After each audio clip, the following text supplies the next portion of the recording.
Is Honor Band 9 the best fitness tracker of 2024? Is it any better than the Galaxy Fit 3 or Garmin and Fitbit's most wanted? Here's a detailed review to help you to choose the right one. Let's inspect.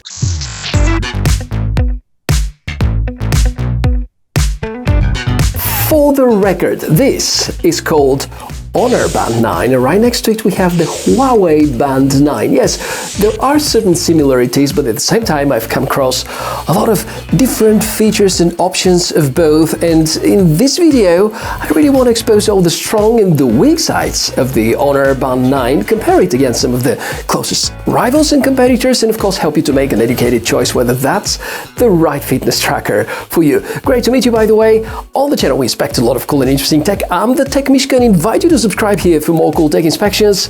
And now time for a deep dive with the Honor Band 9. The Honor Band 9 hits the shelves for a cool $49, often discounted down to just $40. That's seriously budget-friendly, especially compared to some big brands. However, it is still hard to buy in some regions, such as the USA. To get access to the best deal about it, check the video description area. Unboxing next, well, it is not a smartwatch, nor a premium wearable, but it does come in style. Looks like Honor keep the good traditions from the Huawei times, when style and appealing design have been a top priority. The content of the box is quite plain, though. The tracker looks pretty neat, for sure. I have the blue edition here. Super clean design. No buttons, meaning that navigation entirely is based on swipes. There's a nice feeling strap with a button, though. As you may see, some health tracking sensors at the bottom. There's a charging cable and of course some papers. The charging cable here, unsurprisingly, has the same dimensions as… you guessed it right, same as Huawei Band 9. If we dig deeper with the specs, there's a large 1.57-inch AMOLED display, a 180 mAh battery good for up to 14 days per charge, multiple health tracking sensors, Bluetooth connectivity, 96 tracked workouts, and of course, there is a convenient way to connect to your phone via the Honor Health smartphone app. That's a fairly interesting pack of features in my opinion, and I guess it was supposed to be a new beginning because finally there are certain even physical differences between the Honor Band 9 and the Huawei Band 9. I can't really recall seeing Honor Band Generation 8 or 7, 6 was the last I can remember, but anyhow, the strap is different. Interestingly, Honor abandoned the old buckle style, which we can find with the Huawei Band. And now they rely on this buttoning mechanism, which in my opinion is not reliable enough, and very similar to the concept adopted by Xiaomi with their Mi Band series. And you would notice that this is the most common complaint from the Mi Band community. Well, other than that, I would say even though the display is with a different size, there still are a lot of similarities. You know, the shape, the auto brightness feature, the health tracking sensors, at least most of them, we have the very same 9-axis IMU. So in many ways you can think of the Honor Band being kind of Huawei Band without the side button and a slightly larger display. So it could be that most of the changes and differences are hiding somewhere in the software part. Well, not really. The interface has too many similarities. I will encourage you to get to know the navigation through the menus right after the pairing. Swiping left and right makes you go through the most interesting cards, and you can swipe down to access the quick toggles or swipe up in order to read the notifications. While I personally would always appreciate the availability of hardware button on the side, most people who are left-handed will certainly prefer a no-button design. The display is clearly a delight to use, with 500 nits peak brightness, which is below the average for 2024 standards, but just about right for a fitness tracker. Plus, the so important auto brightness feature is present, which I promise you is precious at night or at dark and won't make your eyes hurt in case you forget to tune down the brightness before going to bed. Oh, and it looks like it is bright enough to be used as a torch, too. Concerning the availability of apps, let me showcase the most important among them. Health records are collected by a few. I noticed that heart rate information is very accurate. Even if you compare it to a chest-mounted tracker, the results are impressively close. I would say that anything within the range of 10% is good enough, and note that Honor Band 9 will give you best results if the strap is tight around your wrist. There also is blood oxygen saturation level measuring. You're going to find stress monitor area, very accurate sleep tracking, something that is pretty close to what Huawei Band series provide, plus it offers among the most detailed analysis in the industry as we speak. Naps will be detected too, and you can read these graphs for light and deep sleep, REM and awake times. Not sure how many reviews you have watched about the Honor Band 9 up until now, but with the current firmware as of July 2024, results are solid, consistent and accurate based on my usual 24/7 kind of usage.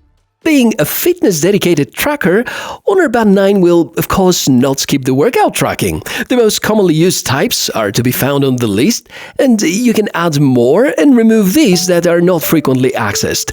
Note that the unit does not have an inbuilt GPS, so if you need more details, such as pace, maximum and minimum speed and graphs about the route, you must use your smartphone's GPS signal, meaning that for some sports this won't be optimal. I often use the outdoor running mode while playing football in order to check the precision of the GPS when it comes to multiple sudden moves and short distances, and you can well understand that running with a big smartphone in the pocket under such kind of conditions is rather unthinkable. For some biking adventures, I'd say it's about right. Concerning the non-health add-ons, this can be immensely important because you have timers, something that you may trigger in order to remind you when the spaghetti you're boiling in the kitchen are ready, or a stopwatch to measure how long the next YouTube ad is going to last, or the weather widget to remind you that during the summer there might be some rainy days too, or not, and so on and so forth. A bunch of good settings are present as well. Always on display, which is available with a bunch of different AOD styles, fair amount of watch faces, some of them somewhat interactive. There's auto workout detection, DND behavior configuration, and similar. But I would strongly suggest to have the configuration done from within the smartphone app, because it is a very capable one. If you feel that the interface and the overall feeling resembles another brand, I'd agree with your observation. Honor is still very much inspired by its sort of abandoned roots. At the same time, I believe this is good for the app because Huawei Health, that I'm referring to, is in my opinion the golden standard for a well-designed fitness tracker app in 2024. You can review the details of everything collected by the Honor Band 9. Heart rate drill downs, unfortunately no word about arrhythmia detection, which slowly makes its way in the past few months. But besides that, here we talk about many parameters analyzed with great levels of precision, such as the sleep tracking that I've mentioned earlier. There's also a dedicated area about the workouts, again designed in a great way, and of course sections to configure the band itself, which includes the watch face market. I think the available watch faces here are enough, and there are a lot of them which actually look great and are usable. Some others you can sideload just for fun. Right, just as usual, before the wrap-up, I have a list with the drawbacks collected for this tracker, and you can help me out by sharing about your experience and adding more candidates for my list. There is no inbuilt GPS, which makes workout tracking somewhat limited, no NFC is present for contactless payments, not as rich health tracking metrics as some smartwatches, but I compare this to some more expensive wearables, the suboptimal app grouping in the menus, the software concern related to the Honor-Huawei relationship, and the button-based strap. Feels kind of risky.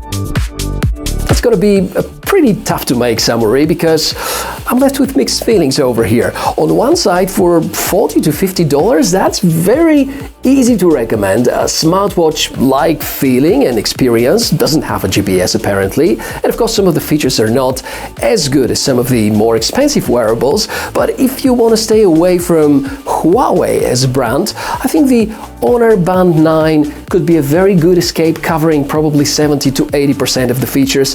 However, in terms of software, it's not quite there yet. So if you need a good budget fitness tracker, this could be the choice. Whether it is any better than Huawei Band 9 or Galaxy Fit 3 or even last year's Xiaomi Band 8, I don't really think so, unless Honor bringing some really great software enhancements. So that's been everything about this episode. Thank you very much for watching it. In case you want to buy your own Honor Band 9, check the video description area, where you can also find some ways to support my work here on the channel. And thank you very much for watching this episode. I'm the TechMishka. Look forward to seeing you again in the next video. Bye.